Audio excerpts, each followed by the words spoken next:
கதைகளை கேட்க வந்திருக்கும் என் இனிய சொந்தங்களுக்கு அன்பு வணக்கம்.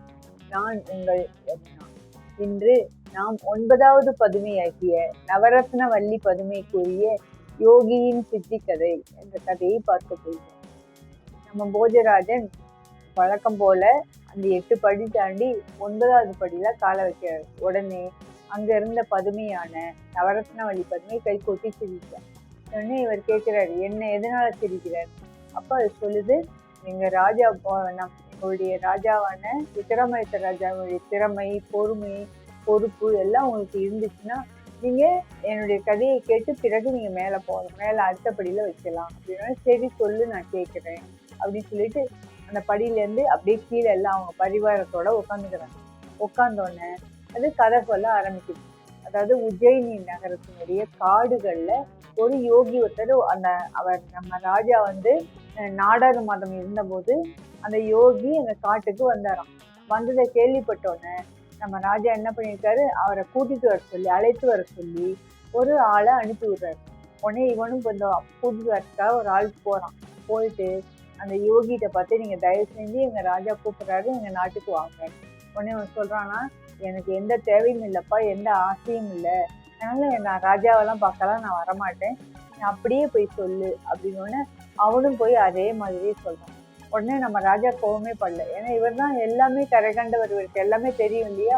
அதனால இவர் என்ன நினைக்கிறாருன்னா, ஆமா அவர் சொல்றது கரெக்ட் தான், ஏன்னா நம்ம எப்பவுமே யோகிகளை நம்ம தான் போய் பார்க்கணும், அவரை வர சொல்லக்கூடாது அப்படின்னு சொல்லிட்டு இவன் பரிவாரத்தோட இவர் என்ன பண்றாரு, போய் இந்த யோகியை பார்த்து சாஸ்தாகமா ஒரு காலில் விழுந்து நமஸ்காரம் பண்றாரு.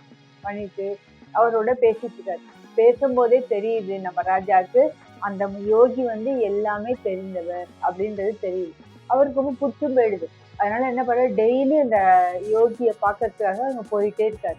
போகனா அவங்களுடைய பேச்சு எப்பவுமே ஆன்மீகத்தை பற்றியே தான் இருக்குமா. எப்பவுமே பேசிட்டே இருக்கும் பொழுது ஒரு நாள் என்ன பண்றாரு, அந்த யோகிட்ட, சுவாமி உங்களுக்கு உங்களுடைய வயதை நான் தெரிந்து கொள்ளலாமா, தயவு சொல்ல முடியுமா அப்படின்னு கேட்கிறாரு. உடனே அவர் சொல்றாரு, 9 விஷயங்கள் வெளியில சொல்லக்கூடாது.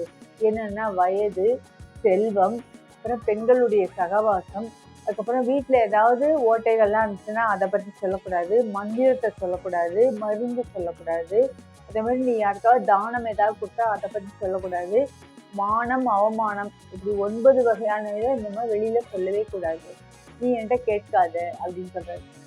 சரி மன்னிச்சுக்கங்க அப்படின்னு சொல்றான்.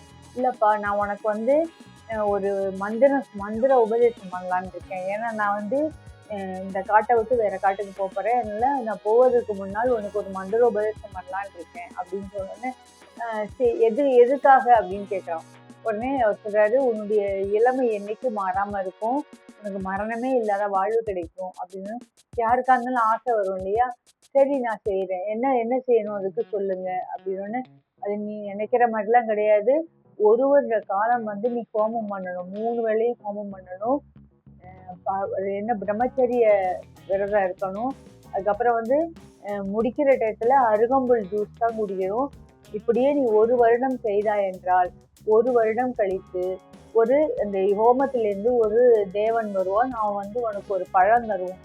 அந்த பழத்தை நீ சாறு போட்டு குடிச்சீன்னா உனக்கு என்றுமே இளமையா இருப்ப அப்படின்னு சொன்னோன்னு, சரின்னு சொல்லிட்டு அவன் நாட்டுக்கே போகாம காட்டுலயே உட்காந்து என்ன பண்றாரு, 1 வருட காலம் உட்காந்து, எப்படியும் ஒரு காடாறு மாதம் நாடாறு மாதம் வரும் இல்லையா, அதனால இந்த 1 வருட காலம் இங்கேயே இருப்போம்னு சொல்லிட்டு இந்த காட்டுல, அவருடைய நாட்டினுடைய எல்லை தானே, அதனால அங்கேயே இருந்து என்ன பண்றாரு, ஹோமம் பண்ணி எல்லாம் பண்றாரு. கடைசியில 1 வருடம் ஆன உடனே என்ன வருதுன்னா, தேவன் ஒரு பழமும் தரான். அந்த மகிழ்ச்சியோட வாங்கிட்டு தன்னுடைய நாட்டுக்கு வந்துட்டு இருக்காரு. வர வழியில ஒரு குஷ்டரோகி ஒருத்தனை பார்க்கிறாரு. அந்த குஷ்டரோகி நம்ம ராஜாவுடைய பாதத்துல விழுந்து, ஐயா என்னை காப்பாத்துங்க, எனக்கு இப்ப நான் ஒரு கடவுளை கூட கும்பிட முடியல, என்னால எனக்கு யாருமே என்னை காப்பாற்ற மாட்டேங்கிறாங்க, எனக்கு நீங்க தான் காப்பாற்றணும்னு சொல்லிட்டு காலைல விழுந்து. இப்போ அவர் பாக்குறாரு, எல்லாருமே ராஜா கிட்ட என்ன கேட்பாங்க, பொண்ணை கொடு, பொருளை கொடு அப்படிதானே கேட்பாங்க. அப்படிலாம் கேட்காம இவன் என்ன நம்மகிட்ட கேட்கறான், என்னுடைய உடல் நோயை போக்குறதுக்கு வழி சொல்லுங்க அப்படின்னு சொல்றான். இதுக்கு என்ன பண்ணலான்னு யோசிக்கும் போது அவருக்கு திடீர்னு ஐடியா தோணுது, நம்ம கையில இருக்க பழத்தை நம்ம நல்லா தான் இருக்கும், இவன்கிட்ட கொடுத்தோம்னா இவனுடைய நோயும் போயிடும், நல்லா ஆயிடுவான்னு சொல்லிட்டு அவனுக்கு அந்த ஜூஸை போட்டு கொடுக்குறாரு. கொடுத்தோன்னே அவன் அதை குடிச்சிட்டு அவனுடைய உடல் நோய் தீர்ந்து இளமையா இருந்து நல்லா இருக்கான். உடனே அவன் ராஜாவை பலவாரா போட்டு புகழ்றான். இப்படிப்பட்ட கதையை நம்ம நவரத்னவல்லி பதுமையானது இந்த போஜராஜன்ட்ட சொல்லி, இப்படிப்பட்ட நல்ல பொறுப்பு தன் குடிமக்கள்கிட்ட இரக்க உணர்வும் பொறுப்புணர்வும் மிக்க இந்த ராஜாவை போன்ற பொறுப்பு உங்களிடம் இருந்தால் நீங்கள் இந்த படியை தாண்டி அடுத்த படிக்கு போகலாம் அப்படின்னு சொன்னோன்னு, அது கூட மாலை வேலை வந்ததுனால போஜராஜன் தன்னுடைய இருப்பிடத்துக்கு போயிட்டான்.